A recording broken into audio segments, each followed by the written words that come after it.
چلیے یہاں سے ہے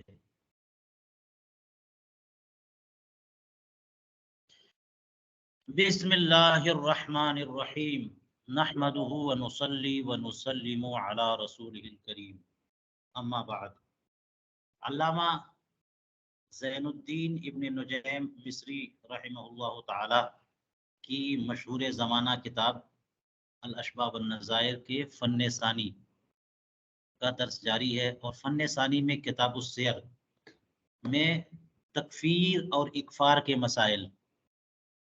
تو اب ان مسائل میں سے آج دیکھیے یہ مسئلہ فرماتے انکار الردت توبۃ، ارتداد کا انکار توبہ ہے. یہ ایک ضابطہ ہو گیا، اور اس کا مطلب یہی ہے کہ کوئی معاذ اللہ کفر کا کلمہ بول کر کے کافر اور مرتد ہو گیا، بعد میں اس سے استفسار ہوا کہ کیا تم نے کفر کیا، تو وہ انکار کر رہا ہے کہ نہیں نہیں نہیں نہیں میں نے کبھی کفر نہیں کیا. تو کہا گیا کہ کیا تم نے یہ کفر یا جملہ بولا، اور اس کا بھی وہ انکار کر رہا ہے. تو یہ انکار جو ہے نا یہ توبہ مانیں گے، رجوع اور توبہ توبہ کے لیے کافی ہے.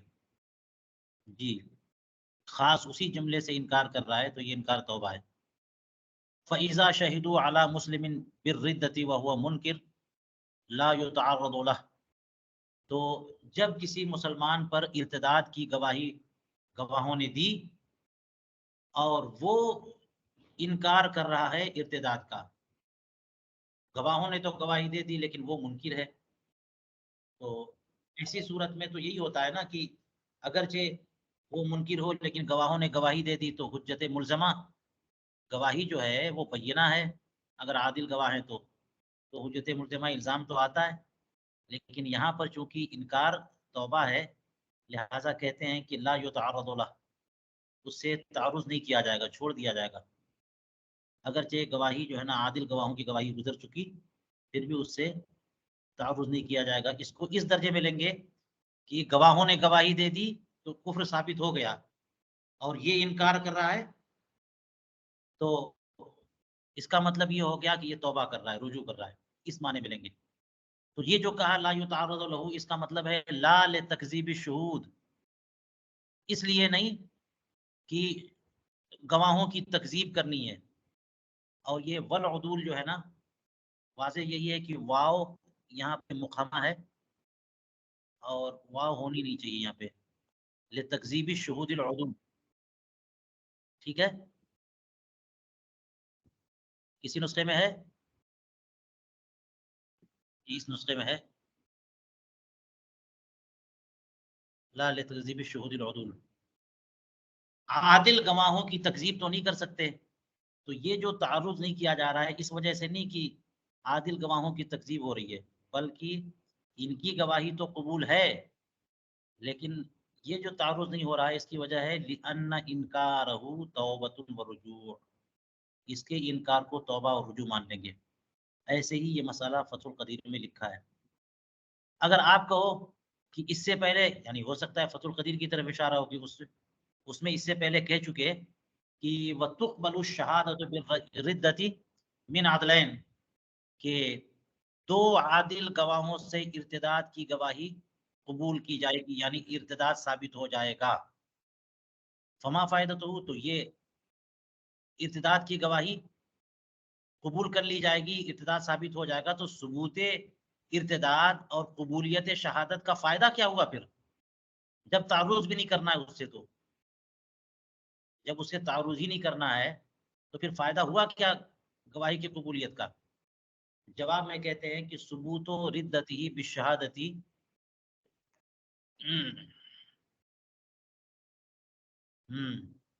وانکارها توبۃ فتثبت الاحکام التي للمرتد. تو یہاں پر دو چیزیں ہوں گی، ایک تو ہے کہ اس کا ارتداد ثابت ہو، اور پھر اس کے بعد مرتد ہو گیا جب تو مرتد کی توبہ ثابت ہو. تو یہ دونوں چیزیں ہو رہی ہیں. یہ عادل گواہوں نے جو گواہی دی ہے اس کو قبول تو کیا گیا، اسی لیے کہا کہ اس کا فائدہ ہے کہ اس کا ارتداد ثابت ہو رہا ہے، ثبوت و ردتی، یہ فائدہ ہے. شہادت کا فائدہ کیا ہے؟ کہ اس کا ارتداد ثابت ہو چکا. اب اس کے بعد چونکہ وہ انکار کر رہا ہے تو انکار کو توبہ مانیں گے اور پوری بات کو اس درجے میں لیں گے کہ عادل گواہوں نے گواہی دے دی کہ اس نے کفریہ جملہ بولا ہے تو اس کا کفر ثابت ہے، اور یہ انکار کر رہا ہے تو اس انکار کو اس کے بعد توبہ مان لیں گے تو رجوع ثابت ہو گیا. لہذا جب اس کا کفر و ارتداد ثابت تو کفر و ارتداد کے احکام 4-5 کا ذکر تو پہلے ہو چکا کہ سارے کے سارے اعمال اس کے حبط ہو جاتے ہیں. جی اس کی جو ہے نا وہ اگر حج کیا ہے تو حج بھی برباد ہو گیا، دوبارہ حج کرنا پڑے گا. اسی طرح سے اگر اس نے کوئی جائیداد وقف کی ہے خالصتاً لوجہ اللہ تو وہ بھی باطل. اس طرح سے جو بھی 4-5 احکام تو وہ سارے کے سارے احکام ثابت ہو جائیں گے ارتداد کے ثبوت کی وجہ سے. تو گواہی کی قبولیت کا فائدہ ہوا یہ. فَتَثْبُتُ الْأَحْكَامُ الَّتِي لِلْمُرْتَدِ، تو وہ احکام جو مرتد کے ہیں وہ ثابت ہوں گے. وَلَوْ تَابَ، یہ واو وصلیہ ہے لہذا یہ کامہ یہاں پر ٹھیک نہیں. وَلَوْ تَابَ، اگرچہ وہ توبہ کرے پھر بھی مرتد کے احکام ثابت ہو جائیں گے. من حبط الاعمال و بطلان الوقف و بینونۃ الزوجہ، یہ جو 3 احکام اس سے زیادہ احکام اوپر بتا چکے. بیانیہ، من بیانیہ یعنی اعمال کا حبط ہو جانا، وقف کا باطل ہو جانا، زوجہ کا بائنا ہو جانا. جی چلیے یہ بات ہو گئی.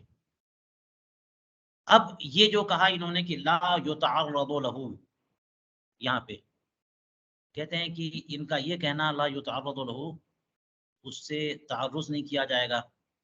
انما هو فی مرتد تقبل توبته فی الدنیا، ہاں یعنی وہ مرتد جس کی توبہ دنیا میں قبول کی جاتی ہے اس کے بارے میں ہے کہ اس سے تعرض نہیں کریں گے. کہ وہ توبہ کرتا ہے تو اس کی توبہ قبول کرتے ہیں، اس سے تعرض نہیں کریں گے. کہ وہ انکار کر رہا ہے اور انکار ہے تو انکار توبہ ہے. رہا وہ کہ جس کی توبہ قبول نہیں ہے تو اس پر حکم تو نافذ ہوتا ہے. فَإِنَّهُ يُقْتَلُ، اسے قتل کریں گے اگرچہ وہ ارتداد سے انکار کرے. جب گواہوں کی گواہی سے ثابت ہو گیا تو اسے قتل کریں گے. جیسے مثال کے طور پر ارتداد نبی کریم علیہ الصلاۃ والتسلیم کو سب و شتم کر کے، یا شیخین کریمین رضی اللہ تعالیٰ عنہما کو سب و شتم کر کے، جیسا کہ ہم نے اس سے پہلے بتا دیا. تو یہ وہ چیزیں ہیں، یہ وہ جرائم ہیں کہ جن میں توبہ حق دنیا میں قبول نہیں ہے. لہذا اس سے متعلق نہیں ہے لا یتعرض لہ، اس کفر سے متعلق ہے کہ اگر وہ توبہ کرے تو توبہ حق دنیا میں قبول ہو. جی جب یہ مسئلہ گزرا تھا اس وقت ہم نے وضاحت کر دی تھی کہ یہ جو مسئلہ بیان کیا یہ اصل میں مذہب حنبلی اور مذہب مالکی کا مسئلہ ہے. اور مذہب امام اعظم ابو حنیفہ اس سلسلے میں یہ ہے کہ جیسے سارے مرتدین کی توبہ قبول حق دنیا میں بھی، ویسے ہی رسول کریم علیہ الصلوۃ والسلام اور شیخین کو سب و شتم کرنے والا اگر وہ توبہ کرے اور کلمہ اسلام پڑھ کر کے دوبارہ اسلام میں داخل ہو تو اس کی بھی توبہ قبول ہے حق دنیا میں بھی اور حق آخرت میں بھی. جی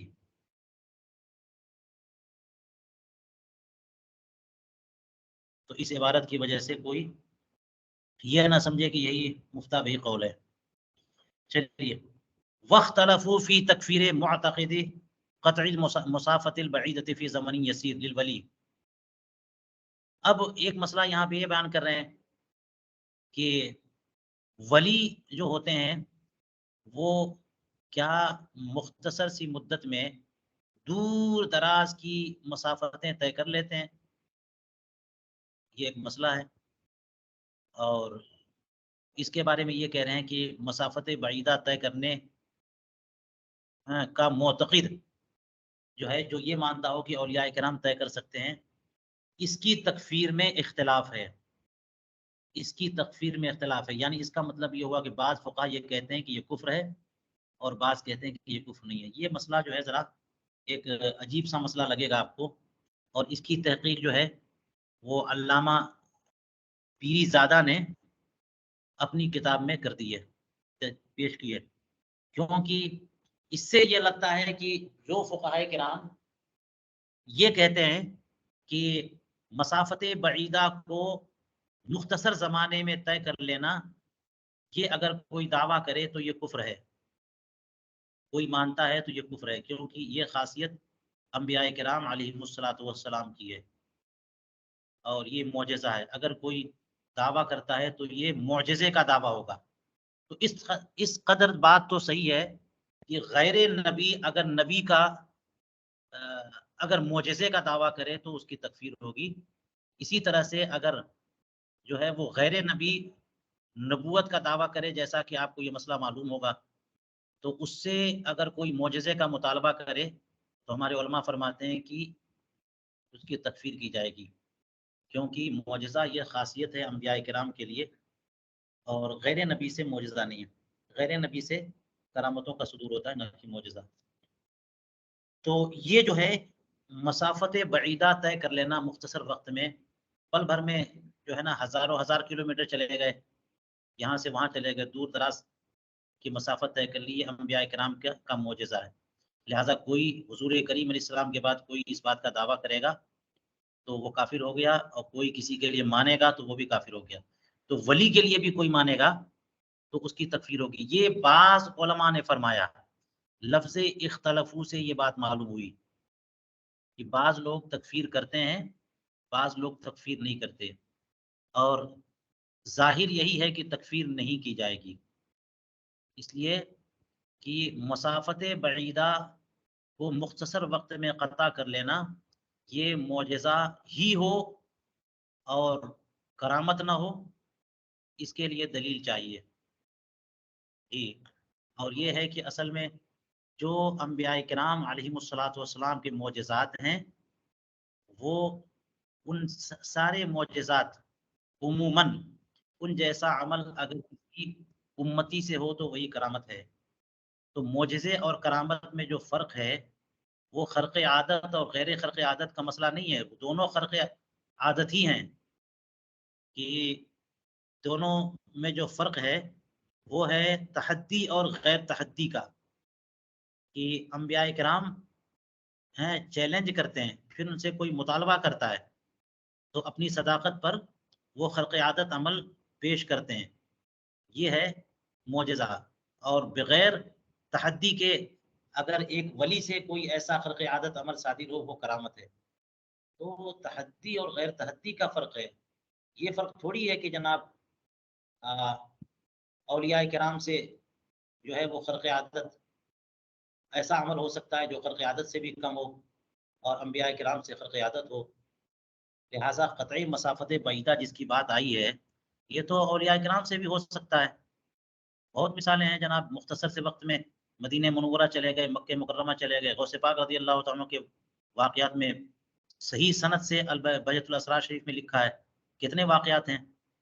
اسی طرح امام احمد بن حنبل کے بارے میں، بہت اولیاء کرام کے بارے میں آپ کو جو ہے نا، بلکہ فقہ کی کتابوں میں بھی یہ مسئلہ مل جائے گا کہ مسافت کوئی جو ہے نا وہ شوہر شرق میں ہو اور بیوی غرب میں ہے، مغربی ممالک میں، اور شوہر شرق مشرقی ممالک میں، نکاح موجود، نکاح ہے، اور اگر بیوی کو اولاد ہو جائے تو وہ ثابت النسب ہوگا، وہ اولاد ثابت النسب ہوگی۔ اس کی وجہ یہی ہے کہ خرق عادت کے طور پر یہ ممکن ہے کہ شوہر جو ہے وہ پل بھر میں وہاں پہنچ جائے اور اس طرح سے استقرار حمل ہو، یہ تو باقاعدہ جزیہ موجود ہے۔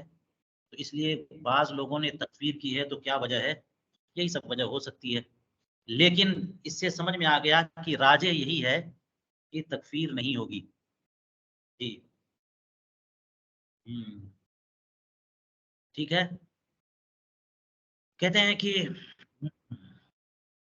اچھا وہ قرآن پاک میں جو حضرت سلیمان علیہ السلام کا جو واقعہ ذکر ہے، آصف جو ان کے صحابی ہیں، آصف برقیہ رضی اللہ تعالیٰ عنہ، انہوں نے 3000 کلومیٹر یا کتنا بہت دور کا وقت، مہینے بھر کی مسافت تھی، وہاں سے پل بھر میں لا کر کے تخت بلقیس رکھ دیا تھا نا۔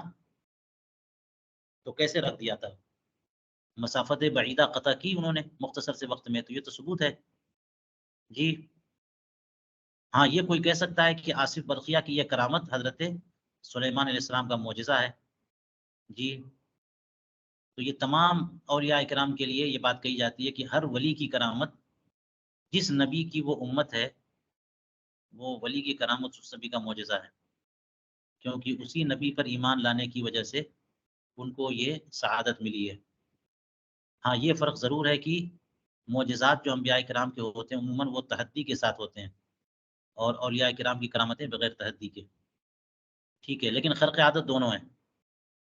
کہتے ہیں ولا یکفر بقولہ لا اصلی الا جحودا، اگر کوئی لا اصلی کہے تو اس کی تکفیر نہیں کریں گے، مگر تب جب کہ وہ انکار کے طور پہ کرے، یعنی کسی نے کہہ دیا نماز نہیں پڑھنا ہے، مجھے نماز نہیں پڑھنی یا میں نماز نہیں پڑھوں گا معاذ اللہ، تو یہ قول جو ہے نا یہ کفر کو لازم تو ہے لیکن تکفیر نہیں کریں گے۔ کفر کو لازم اس لیے ہے کہ اس کا معنی ایک یہ ہو سکتا ہے کہ میں نماز کے فرضیت کا انکار کر رہا ہوں، میں نماز کی فرضیت نہیں مانتا، یہ کفر ہے، کفر کلامی ہے، کیونکہ نماز جو ہے دین کا رکن ہے اور ضروریات دین میں سے اس کی فرضیت دین کا حصہ ہے، تو کوئی کہہ دے گا کہ میں نماز کو نہیں مانتا تو یہ ضروریات دین کا انکار ہوا۔ لیکن نماز نہیں پڑھوں گا اس کی اور تعبیر بھی ہو سکتی ہے، یعنی ابھی نہیں پڑھوں گا، یا تمہارے کہنے سے نہیں پڑھوں گا، یا جو ہے بس سستی ہو رہی ہے اس لیے نہیں پڑھوں گا، یعنی بہت ساری تعبیریں ہو سکتی ہے جو مانع تکفیر ہوں، حالانکہ یہ مطلب نہیں ہے کہ اس کا کہنا جائز ہو جائے، لا اصلی کہنا کیسے جائز ہو سکتا ہے؟ تو اس لیے یہ کفر کب ہوگا؟ جب جحود کے طور پر کرے، یعنی نماز کا انکار۔ لا یشترط فی صحت الایمان بمحمد علیہ الصلوۃ والسلام معرفت اسم ابیہ، محمد مصطفیٰ صلی اللہ تعالی علیہ وسلم پر ایمان کی صحت کے لیے سور کریم علیہ الصلوۃ والسلام کے والد گرامی کے نام کی معرفت ضروری نہیں ہے۔ جیسے ہوتا ہے نا نکاح میں شخصیت کی تعین ہو جائے تو حضور کریم علیہ السلام کی شخصیت کی تعین تو ہو ہی جاتی ہے، تو تعین شخصیت کے لیے کہ محمد مصطفیٰ صلی اللہ علیہ وسلم اللہ کے رسول ہیں، یہ ضروری نہیں ہے کہ ان کے والد کا نام بھی پتہ ہو، صرف محمد مصطفیٰ کہہ دیا یا رسول اللہ کہہ دیا، ان کی شخصیت کی طرف کی تعین ہو گئی، ایمان ہو گیا۔ بل تکفی معرفت و اسم ہی صلی اللہ علیہ وسلم، آپ کے اسم مبارک کی معرفت کافی ہے۔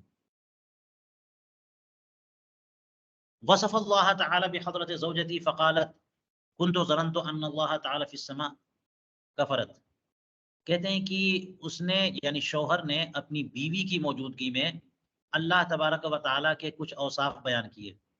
اللہ تبارک و تعالیٰ کے اوصاف تو ہیں صفات ذاتیہ اور صفات فعلیہ، اور صفات ذاتیہ میں بھی جو ہے وہ وجودی اور آدمی اوصاف ہیں، تو اپنی بیوی کی موجودگی میں بیوی کے سامنے اللہ تعالیٰ کے وہ اوصاف بیان کیے کہ اللہ تعالیٰ جسم نہیں ہے، عرض نہیں ہے، جوہر نہیں ہے، محدود نہیں ہے، متباعث نہیں ہے، متجزی نہیں ہے، جہت میں نہیں ہے، مکان میں نہیں ہے، یہ سب کہا۔ تو بیوی نے کہا کنتو ظننتو ان اللہ تعالیٰ فی السماء، میں یہ مانتی تھی یا سمجھتی تھی کہ اللہ تعالیٰ آسمان میں ہے، میں یہ سمجھتی تھی کہ اللہ تعالیٰ آسمان میں ہے۔ کفرت، تو اس نے کفر کیا، اگر یہ کہہ دیا تو اس نے کفر کیا۔ اب اس کی وجہ ظاہر نہیں ہو رہی ہے کہ اس نے کنتو ظننتو کہا، تو اس سے کا مطلب تو یہ ہوتا ہے کہ اب نہیں مانتی میں، میرا یہ گمان تھا کہ اوصاف بیان کیے شوہر نے تو اس نے اپنی اصلاح کر لی کہ میں سمجھتی تھی کہ اللہ تعالیٰ آسمان میں ہے اور اب نہیں مانتی، تو یہ تعبیر کر کے اس کو تکفیر سے بچائیں گے۔ لیکن یہاں پہ کا کفرت، یہ کیسے کفر ہوا؟ یہ مطلب ہے کہ اس نے یہ کہا کہ میں سمجھتی تھی کہ اللہ تعالیٰ آسمان میں ہے، تو سمجھتی تھی تو کہہ دیا، لیکن اس سے تبری تو نہیں کیا اس نے، یہ تو نہیں کہا کہ میں اس سے اس اپنی سمجھ اور عقیدے سے میں توبہ کرتی ہوں اور اب مانتی ہوں کہ اللہ تبارک و تعالیٰ جہت سے پاک ہے، مکان سے پاک ہے، یہ تو نہیں کہا، تو کفریہ کلمہ تو بول دیا، وہ بھی اس وجہ سے کہ جب اس نے بتایا، یہ دیکھیے گا کہ شوہر نے اللہ تعالیٰ کے اوصاف بتائے، جی اس پر یہ کہتی ہے کہ میں سمجھتی تھی کہ اللہ تعالیٰ آسمان میں ہے، تو انہوں نے بتا دیا کہ اللہ تعالیٰ جو ہے مکان اور جہت سے پاک ہے، اور اس حالت میں یہ کہنا کہ میں سمجھتی تھی کہ اللہ تعالیٰ آسمان میں ہے، یہ کفر تو ہے۔ یہ ایک توجیہ ہوگی اس کی جو کہ آپ نے پڑھ لی ہوگی، حدیثوں میں بھی ہے کہ رسول کریم صلی اللہ علیہ وسلم کی بارگاہ میں ایک صاحب آئے اور انہوں نے، ان کے ذمے کوئی کفارہ تھا جس میں رقبہ مومنہ آزاد کرنا تھا، تو ایک باندی کو آزاد کیا۔ تو حضور کریم علیہ الصلوۃ والسلام نے پوچھ لیا کہ اللہ تبارک و تعالیٰ کہاں ہے؟ تو اس نے کہا فی السماء۔ تو آپ نے فرمایا کہ جاؤ آزاد کرو، یہ فإنہا مومنہ، یہ مومنہ ہے۔ اس حدیث پاک کا ذکر کیا اعلیٰ حضرت نے قبائل القہار میں اور بھی دیگر مقامات پہ۔ تو اس کی توجیہ اب یہی ہے کہ باندی چونکہ جاہل ہوتے ہیں نا، اور باندیوں میں غلاموں میں جہالت عذر ہے، تو جہالت کے ساتھ اگر کوئی یہ کہہ دے اللہ تعالیٰ آسمان میں ہے، بہت غور سے میری بات سنیے، جہل کے ساتھ اگر کوئی کہے اللہ تعالیٰ آسمان میں ہے، تو یہ جو ہے کیونکہ جہل یہ مکفرات میں عذر ہے، ضروریات دین میں عذر نہیں ہے اور فروع میں عذر نہیں ہے، لیکن مکفرات میں جہالت عذر ہے۔ وہ بھی خاص جو ہے باندی کے تعلق سے بات ہو، یہاں تو زوجہ کے تعلق سے بات ہے، تو وہ اگر کہ اس نے کہہ دیا اللہ تعالیٰ آسمان میں ہے، حضور کریم علیہ السلام نے قبول کر لیا اور کہا کہ یہ مومنہ ہے، تو وہ تو باندی تھی، اس کی اس بات کو اس درجے میں لینا ہے کہ وہ زمانہ یہ تھا کہ مشرکین کا تھا، تو اس باندی پر یہ شک ہو سکتا تھا کہ ہو سکتا ہے یہ بھی مشرکہ ہو، جو زمین میں بت بنائے گئے ہیں، لوگوں نے رکھے ہوئے ہیں بنا بنا کے اپنے اپنے قبیلے کے، انہی کو خدا مانا یا خدا کا اوتار مانا یا معبود مانا۔ تو جب حضور کریم علیہ السلام نے اس سے پوچھا اللہ کہاں، تو ہو سکتا ہے وہ یہ کہہ دیتی کہ یہی سب ہیں، اور اس نے جب آسمان میں کہہ دیا تو اس کی نفی کر دی، تو معبودان باطل کی نفی ہو گئی۔ اس نے جب یہ کہہ دیا کہ اللہ تعالیٰ آسمان میں ہے اور وہ ہے جاہلہ، اور جہالت جو ہے نا مکفرات میں عذر ہے، تو اس لیے اس کی اس بات کو کا یہ مطلب ہوا کہ وہ معبودان باطل کی نفی کر رہی ہے۔ وہ یہ لوگوں نے جو معبودان باطل بنا رکھے ہیں قبیلے قبیلے کے، اور بت بنا کے رکھے ہیں، سب کو نہیں مان رہی ہے وہ یہ کہہ رہی ہے اللہ تعالیٰ آسمان میں ہے، تو اس طرح سے وہ مشرکہ نہیں ہوئی جی اس معنی میں۔ لیکن اگر کوئی کسی یہی جملہ فی السماء، یہ جو جملہ ہے فی السماء اللہ تعالیٰ آسمان میں، یہ کفر کو لازم ہے، اس لیے کہ فی السماء سما آسمان ہے، اور آسمان میں کہنا اللہ تعالیٰ کے لیے مکان ثابت کرنا ہے۔ اللہ تبارک و تعالیٰ مکان سے پاک ہے، ورنہ محدود ہو جائے گا، متبعض ہو جائے گا جی، محل حوادث ہو جائے گا، اور جو محل حوادث ہے وہ خود حادث ہے۔ تو اس لیے آسمان میں ہونا یہ جو ہے یہ درست نہیں ہے۔ لیکن جب یہ بات بتا دی جائے کہ اللہ تعالیٰ جہت اور مکان سے پاک ہے، اس وقت اگر کوئی کہے گا کہ نہیں پھر بھی ہم یہی کہتے ہیں کہ اللہ تعالیٰ آسمان میں ہے، اس کا مطلب وہ کفر ثابت کر رہا ہے، اور اللہ تعالیٰ کے لیے ایسی بات ثابت کر رہا ہے جس سے اللہ تعالیٰ پاک ہے۔ یہی یہاں ہوا کہ شوہر نے اپنی بیوی کے سامنے اللہ تعالیٰ کے اوصاف بتائے، جس میں اوصاف صفات وجودیہ بھی صفات سلبیہ بھی، پھر بھی اس نے یہ کہہ دیا کہ اللہ تعالیٰ آسمان میں ہے، تو اس کو بتانے کے بعد بھی اس نے کہا تو یہ کیسے معذور ہوگی؟ اس لیے یہ کفر کر رہی ہے یہ جی۔ ولا یکفر بقولی ان انا فرعون انا ابلیس معاذ اللہ، اگر کوئی انا فرعون انا ابلیس کہے، میں فرعون میں ابلیس، تو اس پر بھی تکفیر نہیں کریں گے، الا اذا قال، مگر یہ کہ جب کہے اعتقادی کا اعتقاد فرعون، کہ میرا اعتقاد ویسے ہی ہے جیسے کہ فرعون کا اعتقاد، تو فرعون کے کفر پر تو اتفاق ہے، تو میرا اعتقاد ویسا جیسا کہ فرعون کا اعتقاد، یہ کفر ہے۔ لیکن اگر کوئی کہے کہ میں فرعون ہوں میں ابلیس ہوں، تو اس میں تعبیل ہو سکتی ہے کہ فرعون کو ظالم کے معنی میں لیتے ہیں، لفظ فرعون بولتے ہی ہیں، کوئی بڑا مغرور ہو جائے متکبر ہو جائے تو اس کو کہتے ہیں یہ فرعون ہو گیا، اس زمانے کا فرعون ہے، تو لفظ فرعون کفر ہی کے بارے میں بولے لازم نہیں ہے، بلکہ فرعون کا لفظ جو ہے نا ایک اصطلاح بن گیا ظلم جور غرور تکبر کے، اور یہ ظلم و جور اور غرور و تکبر یہ کفر نہیں ہے۔ تو انا فرعون کو جو ہے نا مغرور کے معنی میں لینا، انا ابلیس دھوکہ دینے والے کے معنی میں لینا ہے نا، کہ میں ابلیس ہوں یعنی دھوکہ دینے والا جی، تو یہ تعبیر ہو سکتی ہے، اس لیے تکفیر نہیں ہوگی۔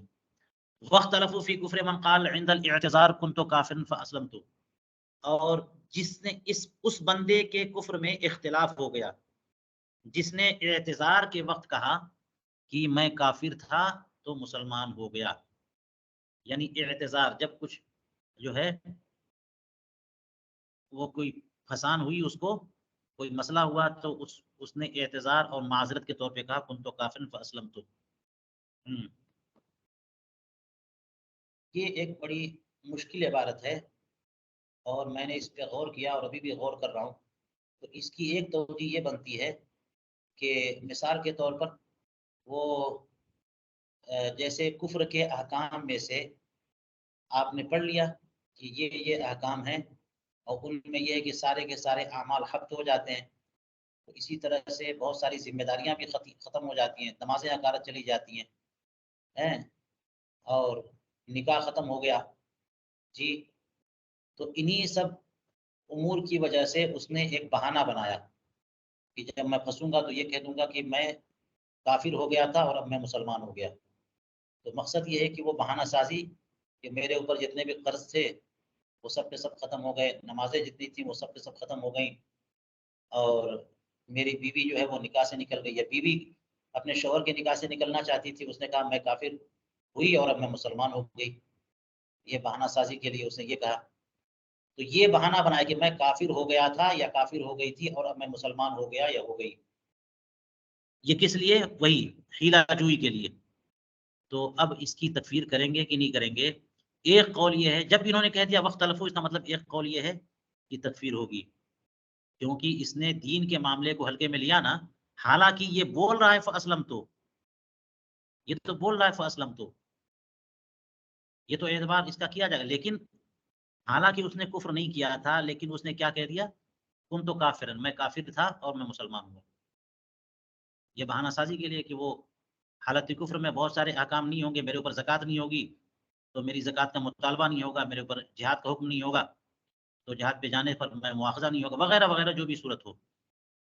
تو ان احکام سے بچنے کے لیے بطور اعتذار اس نے کہہ دیا کہ میں تو کافر تھا، مسلمان ہو گیا ہوں. تو یہ جو ہے نا بہت بڑی بات ہے کہ اس نے کفر کو اپنے اوپر لیا، یہ گویا کہ کفر کا دعویٰ کیا.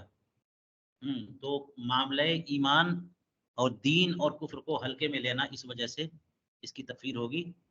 اور دوسرے گروہ فقہائے کرام کے یہ فرماتے ہیں کہ یہ تو ایک لالچ میں اور اعتذار میں کہا نا اس نے، تو یہ دنیاوی فائدے کے لیے کہا، تو اس کا اس سے لازم نہیں آتا کہ وہ منکر ہی ہے، اور یا پھر ہو بھی تو فاسلم تو کہہ دیا، تو ایک احتمال ہے کہ اس کی تکفیر نہ ہو. قیل لها انت کافرۃ فقالت انا کافرۃ کفرت، اس سے کہا گیا کہ تو کافرہ ہے، یعنی سوالیہ جملے کے طور پہ یا پھر اخباریہ. تو اس نے کہا ہاں ہاں میں کافرہ ہوں. تو استفہام کے جو جواب میں جو ہے نا یہ جواب دیا اس نے، یا پھر یہ کہ اس سے جو ہے نا بطور الزام کہا گیا تو اس نے کنفرم کر دیا کہ ہاں ہاں کافرہ ہوں. تو ظاہر ہے وہ تکفیر ہوگی اس کی، وہ کافرہ ہو جائے گی. اس لیے کہ اس کا ظاہر معنی یہی لیا جائے گا جو معہود ہے. حالانکہ کافر اور کافرہ کا معنی کافر نعمت بھی ہو سکتا ہے. استحلال اللواطۃ بزوجتہ کفر عند الجمہور، یہ استحلال نہیں بلکہ استحلال، ہاں ہے یہاں پہ استحلال، استحلال. جی، لواطت کو حلال سمجھنا اپنی زوجہ کے ساتھ یہ کفر ہے. جی، عند الجمہور، جمہور فقہاء کرام کے نزدیک. اس سے اندازہ ہوا کہ یہ بھی مختلف بھی ہے، چونکہ جمہور کہہ دیا نا. بعض فقہاء یہ فرماتے کہ نہیں یہ کفر نہیں ہے، یعنی تکفیر نہیں ہوگی. تو اب جب اختلاف ہو گیا تو مفتہ بھی قول تو ہی نکلا کہ جو لواطت کو اپنی زوجہ کے ساتھ لواطت کو حلال سمجھے وہ اس کو تکفیر نہیں کی جائے گی، کیونکہ مختلفی مسئلہ ہو گیا. جمہور تو تکفیر کرتے ہیں لیکن بعض لوگ تکفیر نہیں کرتے. جی اچھا، اس کی وجہ یہی ہے کہ اپنی زوجہ کے پورے بدن سے استمتاع تو جائز ہے نا، تو ایک احتمال پیدا ہوتا ہے کہ لواطت بھی جائز ہے، حالانکہ لواطت حرام ہے. جی، اور لواطت کے حرام ہونے کی دلیل قرآن پاک میں بھی وہ ہے. اور وہ جو آیت کریمہ ہے قوم لوط والی، وہ تو مردوں سے ہے، وہ تو حرام ہے. یہاں پہ بات ہو رہی زوجہ سے. جی. اور اس پہ بہت حدیثیں ہیں. امام طحاوی نے اپنی شرح المعانی الاثار میں مستقلاً اس پر ایک باب باندھا ہے کہ اپنی زوجہ سے لواطت جو ہے حرام ہے. جی. تو یہ تو حرام ہے، لیکن اگر کوئی حلال قرار دے گا تو اس کی تکفیر ہوگی کہ نہیں ہوگی، یہ مختلف ہی ہو گیا. وَيُكْفَرُ بِوَضْعِ رِجْلِهِ عَلَى الْمُصْحَفِ مُسْتَخِفًا وَإِلَّا لَا. یہاں پہ کہہ رہے ہیں کہ مصحف شریف پر کوئی اپنا پاؤں رکھ دے معاذ اللہ، اور پاؤں رکھنا کس طور پر؟ بطور استخفاف، مستخفاً، تو اس کی تکفیر ہوگی. وَإِلَّا لَا، اور اگر مستخفاً نہ رکھے تو تکفیر نہیں ہوگی. اس کو یوں سمجھ لیجئے جیسے کہ شرح العقائد وغیرہ میں اور علم کلام کی کتابوں میں کہا گیا کہ مصحف شریف کو قاذورہ، گندگی کی جگہ پر پھینک دینا. جی. اسی طرح سے خانہ کعبہ کی توہین کرنا، مسجد کی توہین کرنا، مصحف شریف کی توہین کرنا، یہ کفر ہے. تو یہ بھی تو ایک بے ادبی ہے کہ کوئی کسی چیز پر پاؤں رکھ دے. پاؤں رکھنا اس کی تذلیل ہوتی ہے. تو اسی طرح سے کوئی قرآن شریف پر پاؤں رکھ دے گا تو یہ بہت ہی بدترین تذلیل ہے یہ ہے. اس لیے کہا کہ یہ تکفیر ہے، یہ کفر ہے، تکفیر کی جائے گی. لیکن یہاں پر یہ قید لگائی مستخفاً، اس کی وجہ یہ ہے کہ کوئی کہیں پر پاؤں رکھے تو اس سے لازم نہیں ہے کہ وہ تحقیر کے طور پہ. بندے تو مسلسل چلتے ہی رہتے ہیں نا، دن بھر آنا جانا کرتے رہتے ہیں، مسجد کے فرش پہ چلتے ہیں، جانماز پہ کھڑے ہو جاتے ہیں، ہر جگہ آنا جانا کرتے ہیں. تو جہاں جہاں قدم رکھتے جائیں گے ان تمام مقامات کی تذلیل کرتے ہیں. ایسا تو نہیں ہے. بندے جاتے ہیں حرم شریف میں جاتے ہیں، خانہ کعبہ کے اندر داخل ہو جاتے ہیں، تو خانہ کعبہ کی تعظیم تو ہے، لیکن اندر اگر چلے گئے تو اندر کی زمین بھی جو ہے وہ قابل احترام ہے اور وہاں پہ پیر رکھ رہے ہیں، تو کیا یہ توہین ہو گئی؟ جی. اسی طرح سے ریاض الجنہ شریف میں گئے تو کیا اس کی توہین ہو گئی قدم رکھنے سے؟ تو قدم رکھنے کو توہین لازم نہیں ہے. جی. اس لیے یہ کہا کہ اگر استخفاف کے طور پہ قدم رکھا ہے تب، اور اگر استخفاف کے طور پہ قدم نہیں رکھا تو پھر تکفیر نہیں ہوگی. اگرچہ اس کا تصور اپنی فکر اور اپنی سوچ پر بہت گراں بار ہے. اسی لیے بعض فقہاء نے اس کی مثال دی ہے کہ قرآن شریف ہے، آپ نے ایک مثال پڑھی ہے کہ قرآن شریف کو سر کے نیچے رکھ دیا، تو اگر استخدام کے طور پہ رکھا ہے تو یہ برا ہے، اور اگر حفاظت کے لیے رکھا ہے تو ٹھیک ہے. اسی طرح سفر کر رہے ہیں، باکس میں قرآن پاک ہے اور حفاظت کے لیے اس پر بیٹھ گئے تو پھر تکفیر نہیں ہوگی. تو اسی طرح سے جان بچانے کے لیے کسی کو کچھ کھانے کی ضرورت ہے اور کھانا یا کھانے کی چیز جو ہے نا وہ طاق کے اوپر مثال کے طور پر رکھا ہوا ہے، اور طاق پر چڑھ کر کے لینا یہ کوئی چیز ہے نہیں وہاں پہ کہ طاق پر چڑھ کر کے لے. تو اس کے لیے اوپر چڑھنے کے لیے وسیلہ اس نے بنایا معاذ اللہ اس طرح کی صورت کو. مصحف شریف بہت سارے تھے، ان کو جمع کیا اور اللہ کی پناہ کی اس نے ایسا کیا. تو یہ بطور استخفاف نہیں بلکہ اپنی جان بچانے کے طور پر ہے، اور اسے کوئی بھی مومن گوارا تو نہیں کرے گا، لیکن تعویل تو کی جائے گی کہ اس نے استخفاف کے طور پہ نہیں کیا. تو بہرحال قرآن کریم کے ساتھ کوئی بھی سلوک اگر اس کی تحقیر اور توہین کے طور پر ہے تو وہ کفر ہے، ورنہ نہیں. الاستہزاء بالعلم والعلماء کفر. علم اور علماء کا استہزاء جو ہے نا یہ کفر ہے. استہزاء کے بارے میں کل بات کر چکا ہوں کہ استہزاء جو ہے وہ بدترین انکار اور تکذیب ہے. انکار کا سب سے خراب ذریعہ ہے کہ بندہ انکار بھی کرتا ہے اور مذاق بھی بناتا ہے. تو علماء کا مذاق بنانا، علم کا یعنی علم دین کا مذاق بنانا، تو علم تو اللہ کی صفت ہے، اور اللہ تعالیٰ اپنے علم کا پرتو اور عکس اور صدقہ عطا فرماتا ہے لوگوں کو. تو علم کا مذاق بنانا جو ہے نا اللہ کے علم کی صفت کا مذاق بنانا ہوگا، یا دین کے علم کا مذاق بنانا ہوگا. علماء کا مذاق بنانا یہ تو وہی ہے کہ اگر کوئی حکم اس میں مشتق پر لگتا ہے تو یہ دلیل ہے کہ ماخذ اشتقاق اس کی علت ہے. تو علماء کا استہزاء تو علت اس کا علم ہے. علماء کرام کا علم دین علت ہے. بعض لوگ جو ہے علم دین سے نفرت کریں معاذ اللہ، تو علم دین سے نفرت کریں گے تو دین سے نفرت ہے، تو یہ تو کفر ہے. اسی وجہ سے علماء سے نفرت کرتے ہیں. دیکھ لیا جہاں پہ مولانا یا عالم دین آ گئے نفرت شروع ہو گئی. تو علماء کی توہین، علماء کا استہزاء یہ کفر ہے بایمانہ، کہ علماء کا استہزاء ان کے علم کی وجہ سے. لہٰذا اچھا یہ تو ہو گیا کفر. لہٰذا اگر کسی عالم کا استہزاء یا اس کی توہین یا اس طرح سے کوئی سلوک کسی اور وجہ سے کیا گیا تو پھر وہ توہین جو ہے نا وہ کفر نہیں ہے. مثال کے طور پہ کوئی دنیاوی جھگڑا ہو گیا، زمین کی لڑائی ہے، کوئی اور مسئلہ، رشتہ داری میں مسئلہ ہو گیا، معاشرت میں جو ہے نا حسد اور جلن میں یہ ہو گیا کہ یہ عالم بہت آگے بڑھا جا رہا ہے، تو اس وجہ سے جو ہے نا ان کی تحقیر کی، فلاں عالم کی، علم کی وجہ سے نہیں بلکہ ہے نا کسی اور وجہ سے، یہ کفر نہیں ہے.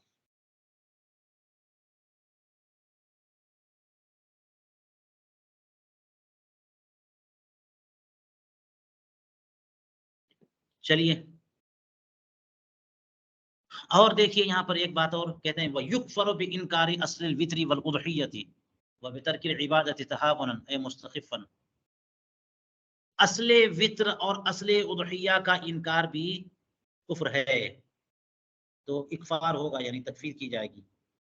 اصل وطر اور اصل اضحیہ یعنی وطر جو ہے یہ تو اجماع ہے نا اس پر کہ وطر کی نماز ہے، اسی لیے اصل وطر کا اور اصل اضحیہ، کیونکہ فقہائے کرام میں وطر کے تعلق سے اور اضحیہ کے تعلق سے اختلاف ہے.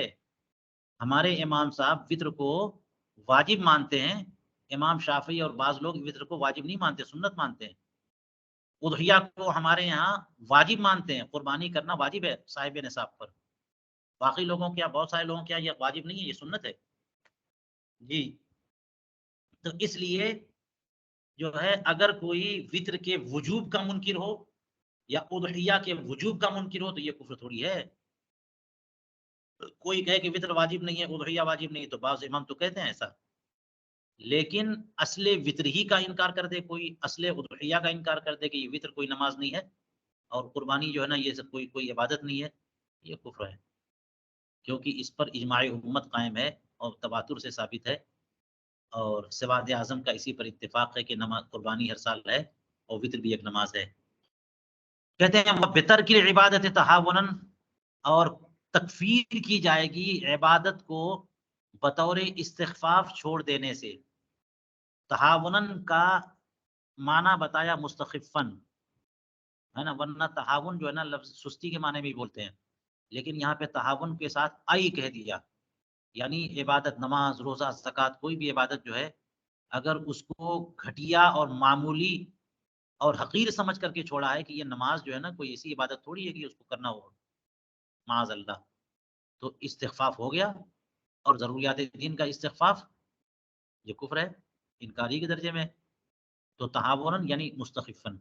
وَأَمَّا إِذَا تَرَكَهَا مُتَكَاسِلًا أَوْ مُعَوِّلًا فَلَا، لیکن اگر کسی عبادت کو کسی بندے نے چھوڑا تو چھوڑنا تھوڑی کفر ہے، انکار کرنا کفر ہے. انکار بطور انکار ہو یا بطور استہزاء ہو یا بطور استخفاف ہو کفر ہے.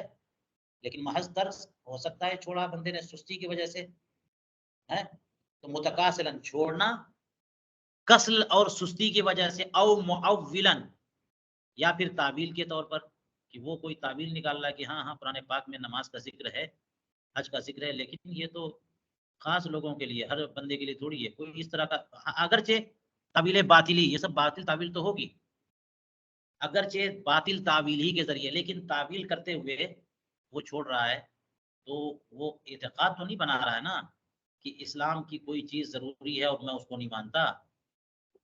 کہہ رہا ہے کہ میں سب مانتا ہوں، لیکن اس میں تعویل کر رہا ہے کہ مثال کے طور پر فلاں عبادت جو ہے وہ لازم نہیں ہے، یا اس میں کوئی تعویل کر رہا ہو کہ میں معذور ہوں اور عذر میں مجھے اجازت ہے، اس طرح کی صورت نکال رہا ہے وہ، حالانکہ اجازت نہیں ہے.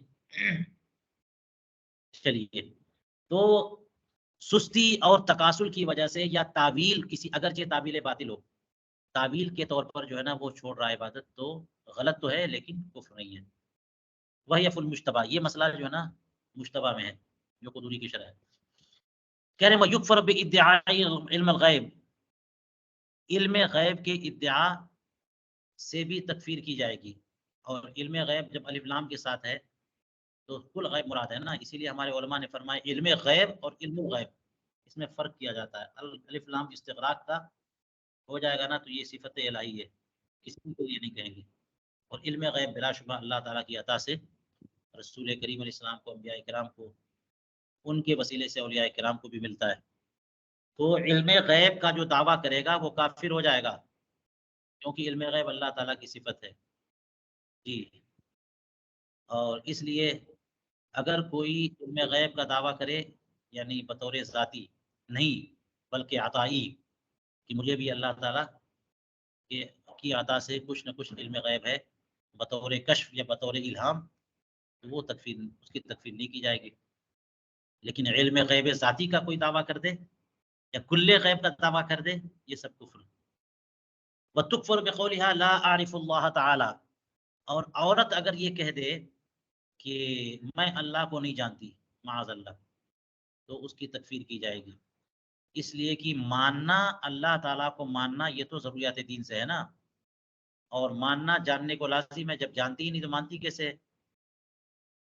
اس کا مطلب نہیں جانتی ہیں تو اس کا مطلب یہ کہہ رہی ہے کہ میں نہیں مانتی، یہ کفر ہے. جی. لیکن اس میں ایک تعبیر بھی کی گئی ہے کہ اگر کوئی کہے، خاتون کہے لا عارف اللہ تعالی، اس کا معنی یہ ہو سکتا ہے کہ معرفت ادراک کنہ کا نام ہے، ادراک کنہ کا نام، حقیقت کو جاننے کا نام ہے معرفت. اللہ تعالیٰ کو مانتی تو ہوں لیکن پہچانتی نہیں ہوں، یعنی اللہ تعالیٰ کے تمام اوصاف اور حقیقت کا ادراک مجھے نہیں ہے. یہ ایسے ہی ہے جیسے کہا جائے کہ جو ہے لا اعرف کا حق معرفتی کا، جو صدیقین کہتے ہیں اللہ تبارک و تعالیٰ کی معرفت، حق معرفت مجھے حاصل نہیں ہے. جی.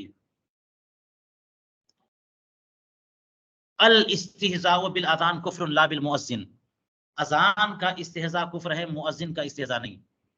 یہ بھی اذان تو شعار اسلام ہے، تو شعار اسلام کا استہزاء، میں نے بتایا کہ استہزاء بدترین انکار ہے، تو اذان شعار اسلام کا انکار ہو گیا، اذان کا انکار تو شعار اسلام کا استہزاء ہو گیا. اگر کسی نے اذان کا استہزاء کیا یہ کفر ہے. لیکن مؤذن کا استہزاء کفر نہیں ہے، اس لیے کہ مؤذن، ذات مؤذن جو ہے وہ اس کا کوئی مذاق بنائے گا تو ہو سکتا ہے کہ اذان کی وجہ سے نہ ہو بلکہ کسی اور وجہ سے ہو، اس سے دشمنی ہو، کینہ ہو، عداوت رکھتا ہو، یا کوئی اذیت اس کو ملی ہے، یا اور کوئی ایسی وجہ ہو جس سے اس کو نفرت ہے، تو اس لیے مذاق بنا رہا ہے مؤذن کا. تو مؤذن کا مذاق اڑانا لازم نہیں کرتا کہ اذان ہی کا استہزاء ہے، اس لیے اس میں تکفیر نہیں کریں گے. لیکن اذان کا استہزاء کرے گا تو تکفیر کریں گے. چلیے آج یہیں تک درس روکتے ہیں.